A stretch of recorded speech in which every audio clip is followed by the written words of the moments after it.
बच्चों good morning. मैं रामकिशोर वर्मा और आज मैं कक्षा 9 की एसएसटी पढ़ाऊँगा। इसके अंतर्गत जियोग्राफी की कुछ टॉपिक है। लेसन फर्स्ट है भारत, आकार और स्थिति, इंडिया साइज एंड लोकेशन, जिसके अंतर्गत हम आपको कुछ टॉपिक पे इस चैप्टर के बारे में पढ़ाएंगे।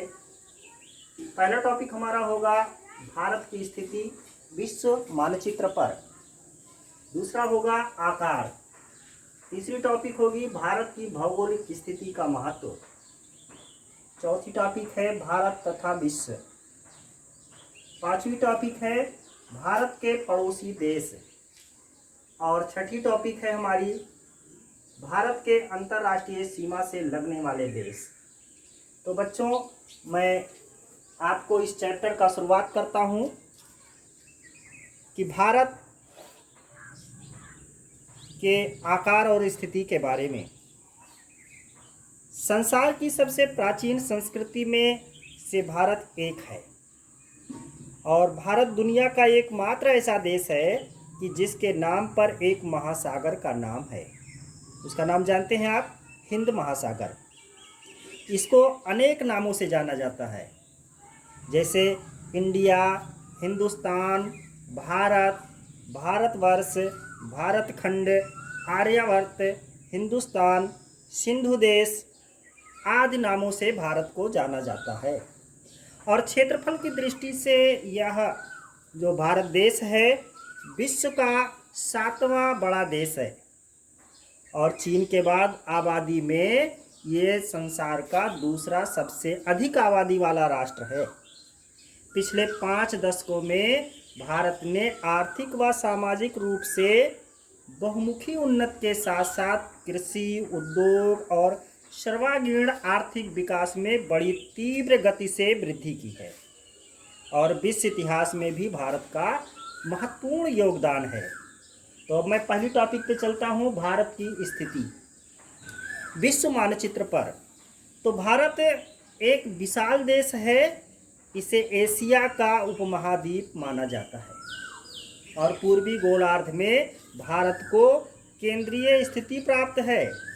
भारत उत्तरी गोलार्ध में स्थित है। यह एशिया महाद्वीप के दक्षिण मध्य में हिमालय और हिंद महासागर के बीच स्थित है। हिंद महासागर के शीर्ष पर स्थित भारत एक विशाल देश है। इसका क्षेत्रफल 32,87,263 वर्ग किलोमीटर है और यह उत्तरी गोलार्ध में स्थित है। और इसका मुख्य भाग 8 डिग्री 4 उत्तर से और 37 डिग्री 6 उत्तर अक्षांश तथा 68 डिग्री 7 पूर्व से और 97 डिग्री 25 पूर्व देशांतर तक है। कर्क रेखा 23 डिग्री 30 उत्तर में भारत को लगभग 2 बराबर भागों में बांटती है। मुख्य भूभाग के दक्षिण पूर्व में अंडमान और निकोबार द्वीप समूह है और बंगाल की खाड़ी में तथा दक्षिण पश्चिम में लक्षद्वीप समूह अरब सागर में स्थित है। और मुख्य स्थल पर कन्याकुमारी भारत का दक्षिण में स्थित बिंदु है, क्योंकि कन्याकुमारी दक्षिण में सबसे आखिरी में है, जबकि जम्मू कश्मीर राज्य में स्थित इंदिरा फॉल सबसे उत्तरी बिंदु है। लेकिन 26 दिसंबर 2004 को आई सुनामी के कारण भारत का सबसे दक्षिण बिंदु इंदिरा पॉइंट जल में समा गया, वो नष्ट हो गया। तो ये रहा भारत की स्थिति विश्व मानचित्र पर। अब हम दूसरी टॉपिक शुरू करते हैं, आकार, कि भारत का आकार कैसा है। तो भारत का आकार चतुष्कोणीय है, अर्थात 4 कोण बनाने वाला है। इसके भूभाग का कुल क्षेत्रफल लगभग 32.8 लाख वर्ग किलोमीटर है, जो विश्व के कुल क्षेत्रफल का 2.4% है। इस प्रकार देखा जाए तो भारत विश्व का 7वां बड़ा देश है और क्षेत्रफल की दृष्टि से रूस सबसे बड़ा देश है। और उसके बाद कनाडा, संयुक्त राज्य अमेरिका, चीन, ब्राज़ील, ऑस्ट्रेलिया और भारत का क्रम आता है। भारत की स्थल सीमा रेखा लगभग 15,200 किलोमीटर और समुद्र तट रेखा अंडमान और निकोबार द्वीप समूह तथा लक्षद्वीप समूह के साथ 7,516.6 किलोमीटर है। भारत उत्तर पश्चिम तथा उत्तर पूर्वी सीमा पर नवीनतम वलित पर्वतों से घिरा है। इसके दक्षिण का भूभाग उत्तर में चौड़ा है और 22 डिग्री उत्तरी अक्षांश से हिंद महासागर की ओर सकरा होता गया है। इसके पश्चिम अरब सागर तथा पूर्व में बंगाल की खाड़ी स्थित है और भारत की स्थलीय सीमा कच्छ, जो गुजरात में पड़ता है, के रण से शुरू होता है और पूर्व में म्यांमार, जिसको आज हम पुराने ज़माने में उसको कहते थे बर्मा देश, और म्यांमार सीमा तथा उत्तर में जम्मू कश्मीर के दक्षिण में हिंद महासागर तक ये फैला हुआ है। इसकी मुख्य भूमि की तटीय सीमा की लंबाई 61,000 किलोमीटर है, जबकि अंडमान निकोबार तथा लक्षद्वीप सहित भारत की तटीय सीमा की लंबाई 7,516.6 किलोमीटर है। तो गुजरात के से अरुणाचल प्रदेश के स्थानीय समय में 2 घंटे का अंतर है। गुजरात से अरुणाचल प्रदेश के स्थानीय समय में 2 घंटे का अंतर होता है। तो जैसे अगर गुजरात में 2 बज रहे हैं तो अरुणाचल प्रदेश में 12 बजेगा, और ये है 82 डिग्री 30 पूर्व देशांतर रेखा को भारत का मानक समय माना जाता है। मानक देशांतर रेखा को मानक यामोत्तर भी कहा जाता है। ये उत्तर प्रदेश में मिर्ज़ापुर से गुजरती है। जो देशांतर रेखा है वो उत्तर प्रदेश में मिर्ज़ापुर जिले से गुजरती है। अक्षांश का प्रभाव दक्षिण से उत्तर की ओर दिन और रात की अवधि पर पड़ता है। भारत मानक समय ग्रीनविच मीन टाइम से 5 घंटे 30 मिनट आगे है और ये 5 राज्यों से गुजरता है। अब इसके बाद में हम फिर चर्चा करते हैं भारत की भौगोलिक स्थिति। तो हम आपको बता चुके हैं कि भारत एक विशाल देश है और इसका विशाल आकार और दक्षिण एशिया में महत्वपूर्ण स्थिति जैसे कई कारक हैं जो इसकी भौगोलिक स्थिति को महत्वपूर्ण बनाते हैं। नंबर 1 कि भारतीय प्रायद्वीप के दक्षिणी छोर पर हिंद महासागर भारत के लिए बहुत ही महत्वपूर्ण है और भारत का करीब 1600 वर्ग किलोमीटर का क्षेत्रफल हिंद महासागर में फैला है। यूरोप, अफ्रीका तथा पश्चिम एशिया के देशों को पूर्वी देशों जापान, ऑस्ट्रेलिया और चीन के साथ जोड़ने वाला पार महासागरीय जलमार्ग भारत के नज़दीक महासागर से ही गुजरता है, जिससे एक देश से दूसरे देश में आने जाने के लिए, व्यापार करने के लिए हम आसानी से समुद्री मार्गों से आ जा सकते हैं और इसी से भारत के व्यापारिक संबंध मजबूत होते हैं। केंद्रीय स्थिति के कारण ही पूर्व से पश्चिम और पश्चिम से पूर्व की ओर जाने वाले जलयान भारत से ही होकर गुजरते हैं।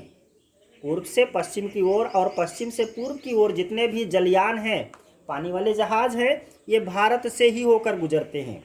दूसरा टॉपिक है ग्रीनविच रेखा के पूर्व में स्थित होने के कारण भारत पूर्वी गोलार्ध के मध्य केंद्रीय स्थिति लिए हुए है।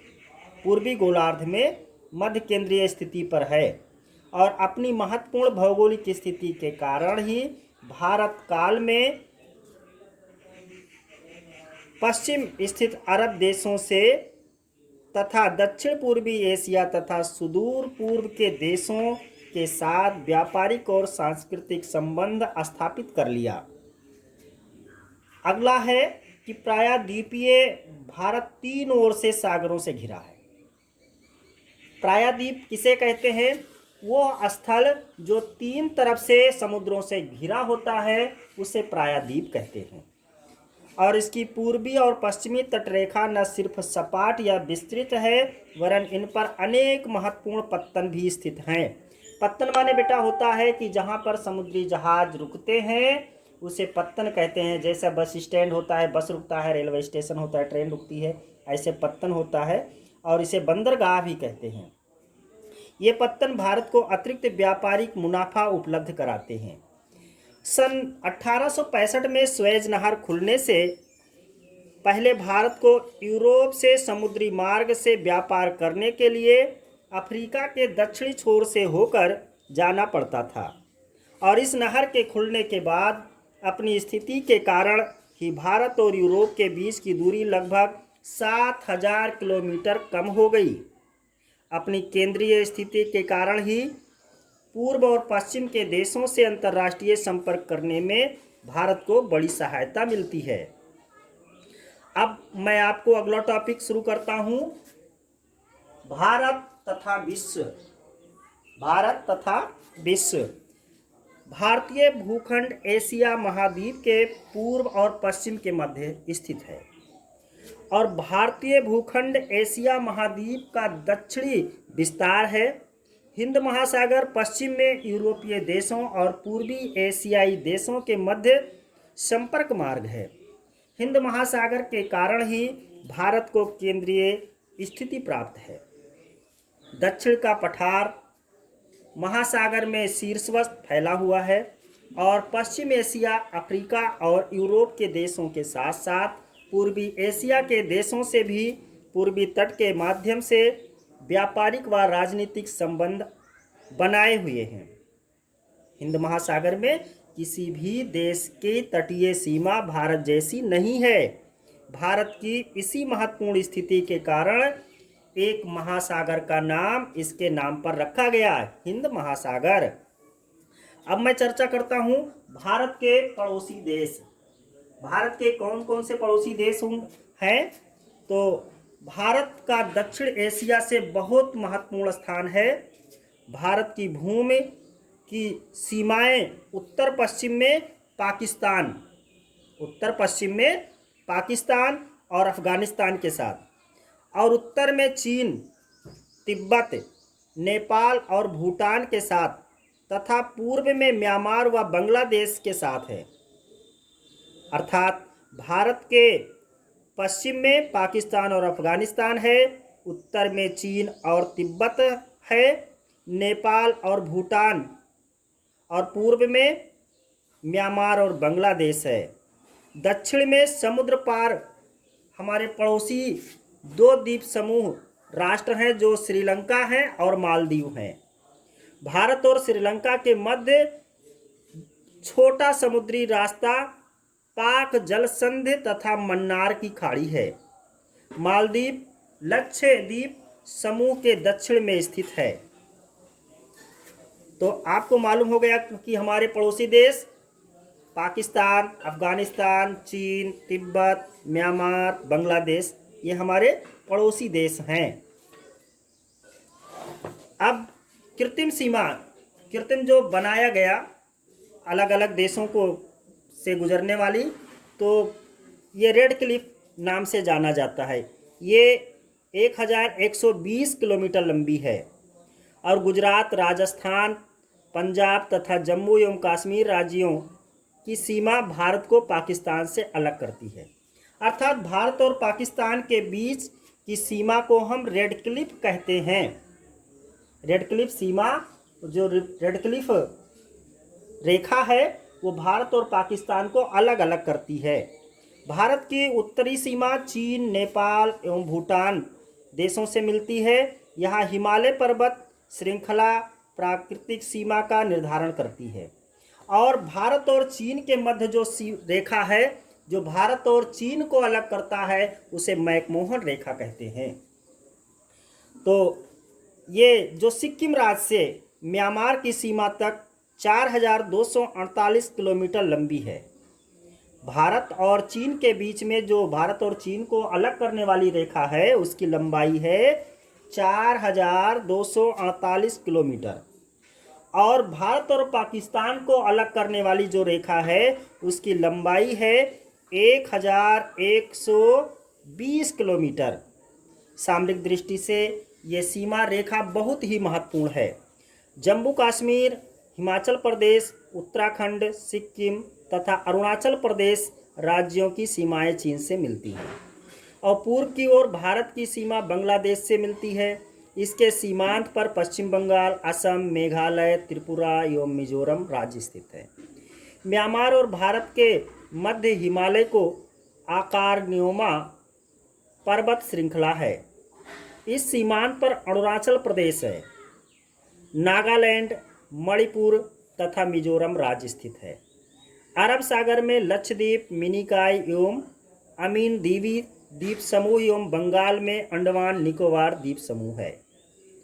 तो ये हमारा चैप्टर। अब इसमें थोड़ा और बताएंगे आपको भारत की अंतर्राष्ट्रीय सीमा से लगने वाले देश, जो मैं अभी बता चुका कि हमारे अंतर्राष्ट्रीय सीमा से लगने वाले देश हैं चीन, नेपाल, भूटान, पाकिस्तान, बांग्लादेश, अफगानिस्तान, म्यांमार। अब इस वीडियो को सुनेंगे और इसके लिए मैं आपको प्रश्न का जो ये पेज है वो मैं आपको बाय वीडियो स्कैन करके भेज दे रहा हूँ, और इसको सुन करके इस वीडियो को और प्रश्नों के उत्तर देंगे, और महत्वपूर्ण कुछ पारिभाषिक शब्द हैं उसको भी मैं आपके व्हाट्सएप पे भेज दे रहा हूँ, और इस पूरे चैप्टर को तैयार कर लेंगे। इसी के साथ धन्यवाद।